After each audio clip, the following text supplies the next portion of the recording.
Hello, I am the Squall, and I am pleased to announce version 1 of the Malum widget has been released. This widget will allow you to track the symbols that you found around the map, the items that you have in the ritual room, as well as what items need to be placed where for your ritual within the game Malum. This widget does use StreamElements, however you do not need the StreamElements bot in your chat. All you need to do is use their overlay function as well as a browser source within OBS. To start, we're going to go to StreamElements, click on the hamburger, go to Streaming Tools, followed by My Overlays, create blank overlay, hit Start, then go down to the plus sign, go to Static/Custom, and Custom Widget. We will then click Open Editor, and we are going to go and copy and paste files into the overlay from GitHub. To start off, we'll go to widget.html, click on Raw, select all, copy, go back over to StreamElements, select all, paste, and we'll go to CSS, Raw, select all, copy, CSS, select all, paste. Next is JS, Raw, select all, copy, JS, select all, paste. And then the last file is going to be widget.json, Raw, select all, copy, go to fields, select all, paste. Lastly, in StreamElements, we'll go over to data, select all, and put in curly brackets, an open and a close, and hit done. Our widget is now ready. We can resize it by grabbing the corner, move it around, and then we're ready to start customizing. Once you have the widget copied over into StreamElements, you can close the GitHub, and I would suggest naming the overlay something that's helpful for you and hitting the save button. This way, if you make any changes that don't work, you can just go back and reload your save. This widget has a lot of customization features in order to make it yours. It'll match your stream's theme, and you can show and hide anything that you want. To start off with, we'll turn on our chat box, and we'll go over the commands that we have. The first command is the widget reset command. Right now that doesn't work because the widget is fresh. The next 5 toggle the 5 different symbols that you'll find within Malum using your flashlight. So the one that looks like a 4, the one that looks like an 8, the one that I say looks like a lobster, the one that I say looks like a scale or an elephant, and then our lovely dancer. So those 5 commands, if we type them into the chat box, we'll see as I type in, the widget will respond accordingly. Going back, if we die, we'll be able to use the widget reset command to reset the widget.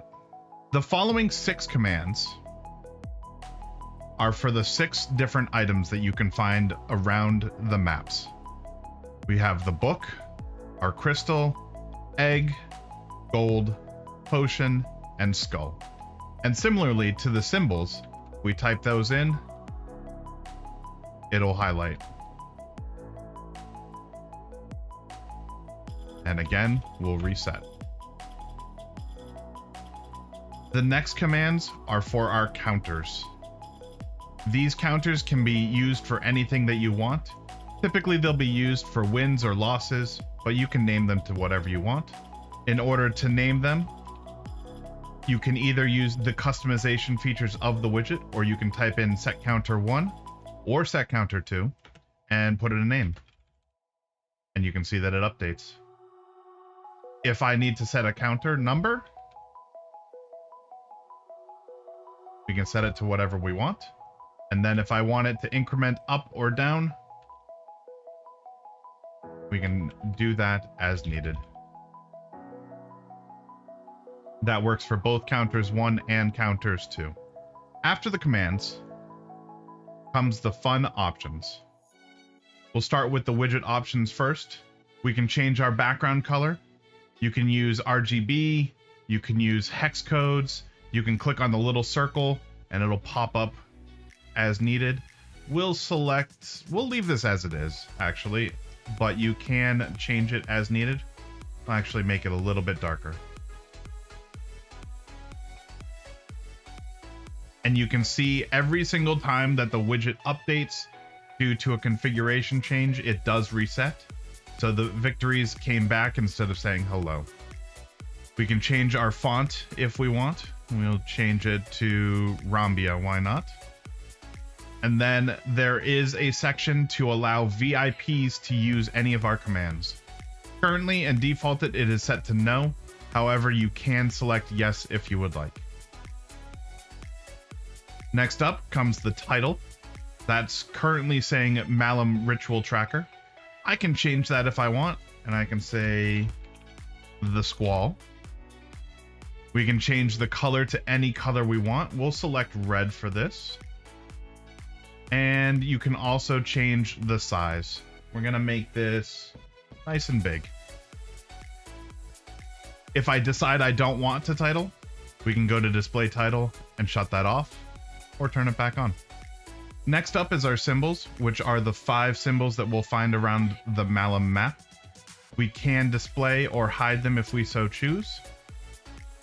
Active symbols is the color that we'll see when we found the symbol. So if we type M4, we can see that it is a green color. We can change this to any color we want. We'll make it a bright green right now. Then if I type in M4 again, you can see it's nice and bright. Inactive symbols is the color that we would see when the symbol has not been found. So for this one, we'll make it a nice black. Then if I type in M4, you can see again, we have black and then the green. Marking impossible symbols is a color for if we can't find the symbol anywhere on the map because it is not a solution. So for instance, if we have the 4 and we find the scale, the 8 will never be found on the map because it doesn't have a ritual associated with it, and that's a red color. We can change that as we want. The next option allows us to show a different color if we have figured out what the ritual is. So for instance, if I have now found the lobster, you can see that the impossible symbols are now a darkish blue. The 8 and the dancer are both a blue color. Next up, we can change the size of the symbols if we want. We can make them nice and big. As you can see, if you make them too big, they will scroll over to a new line. So if you want to keep it a certain width, then you'll want to change your symbol size accordingly. Horizontal margin is the space in between all of the symbols. Next up is our counter options. Again, we can hide the counters if we desire. We can change the color of the counters themselves. We can change the font size of the counters. And we can change the default names. This way, you don't have to use set counter name. If you only want to have one counter, you can hide the second one. And again, you can change the name of the second counter as well. The next item is our items. First off, as always, you can display or hide if you decide you want to. Found items and not found items is the same as the evidence, where if you found a symbol or an item, it will turn that color. Not found is a different color. These can be different colors from your symbols. Unneeded items is if you found your ritual. As you know, one item is not going to be needed. Therefore, it can color that item differently if you so desire. Item size is again size that you want. So if I want to make it bigger, and again, it will scroll over to a new line if you have too much. And then margin size, again, the distance between each item. The conclusion in rituals is where things get fun. Again, you can hide a conclusion if you want. You can change your conclusions color. Change this to a red as well. Change the font size if you need. Display summoning ritual right now doesn't look like it's doing anything because it's set to yes. However, if I change always show ritual, you'll see what happens. So now the ritual is always showing. You can see the summoning pentacle. And you can also see that my widget has scrolled a little bit too far because the border is no longer shown. So I will want to expand my widget so that I can see everything. If I then go and click off for display summoning ritual, you can see that it won't show at all. Turn it back on. And we're going to hide the ritual. For the ritual itself, even though everything is hidden, we can change the color of the items. Let's change this to a green. We can change the size of the ritual items. And we can also make the summoning circle larger or smaller. So again, if I go and I always show the ritual and I change this to 300, you can see that my circle has now gotten bigger. And again, my widget is now a little bit too small. We will shut off the show ritual again and go to the fine tuning options. The first button here allows us to test what a summoning ritual will look like. So if I click it, you can see that the pentagram comes up as well as crystal for all 5 items. The crystal is the longest item that we have, and so therefore it's the best to test. You can see that there's a little bit of overlap on all 5 of these with the pentagram. If you want to change that, you can go and you can change your extra spacing within all 5 of these to be what you want it to be. As you change the value, the summoning ritual text will disappear and you just need to click on the button again to test it out. So what we can do, just to show what this does, we'll change this to 30. Click on it again, and you can see that the text is now further away from the center. But that doesn't look good either, so you want to find a nice middle ground where it looks good for your font, your text sizes, etc. 15 looks good for this, so we'll do that for all the rest as well. We will need to expand this a little bit, maybe to 40. That looks good. Similarly, 40 here. And the bottom left and bottom right will change to 35. If your font size is too big or your summoning circle is bigger, you do have the option to fine tune the rotation as well of the widget text, so that way it can match up a little bit better with the 5 corners of the pentagram. Next up is our conclusion messages. All of these come up as blank, and if you want to use the default message, you would leave them as blank. However, if you want to change them, you can. So for instance, when we have no symbols at all, it says waiting for symbols. But if we want, we can say hello world. We can also change the text for if we found only 1 symbol. If you found 2 symbols, it'll give you a list of the different possible rituals that you can run. And then if you found 3 symbols, it will tell you the ritual. The ritual will be different for each possible ritual. We have everyone here. If you want, you can keep it default, or if you want to change it. So for instance, for Hydra, you can say Hail Hydra. You can. If you have 4 or 5 symbols, obviously that is impossible. So you will have different text as well. That can be changed here also. Next up is our borders. Our border can be a different color if we want. We'll change this also to red. You can see that the border has changed. We can change the border type to be solid, dashed, dotted. We can also change it to no border if we so choose. We'll leave this on dotted. Border width, you can change this to be as big or as small as you want.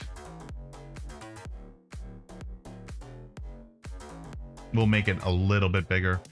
And then the border radius is the rounding of the corners. So right now it's set to 30. If I set this to 0, you can see that we have a square again. And we'll change this to be somewhere in the middle, a nice little 10. There is a possibility to have gradient borders and animated borders as well.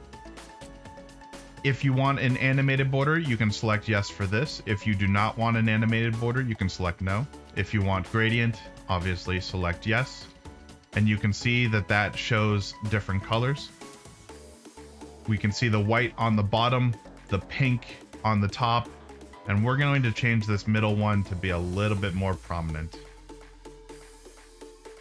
Now you can see the blue in the middle. You can also change the angle at which this gradient shows. So if I want it to go diagonally, I can do that. I can leave it at 0. And again, if I want it to be an animated border where it will cycle through the colors, I can select yes for animated. You can see what it does here. I'm going to select no for that. Close the borders. Last up is our divider. The divider is similar to the border where you can change the different types. If I want dotted, if I want a double divider, I can also change the width, be bigger or smaller, or have no divider. I can also change the divider color if I want, and that will update accordingly. Once you've customized your widget, you can click on Save. Click on the little link that will copy your widget URL, and you can put that into OBS. If you have a question about your sizing, you can see here width and height of how you have the widget set. You want to make sure that your top and left are at 0, and you can set it wherever you want within your OBS overlay. The most important thing that you want to make sure about is that your widget and the ritual will be shown. So if you go ritual fine-tuning options and test the summoning ritual, you want to make sure that you can see the bottom border. You can take your widget and make it smaller in order to show just the border. However, you don't want to go too far, or else you won't be able to see a ritual while you're playing. Thank you for watching this video. I hope that it helped with installation and use of the Malum widget. If you have any questions, please feel free to come along to either my Discord or my Twitch stream and ask there. I want to give a special thanks to my beta testers as well as to Glitch Mythos, who created the Phasmophobia widget. I hope this widget helps people along with their adventures, and happy hunting.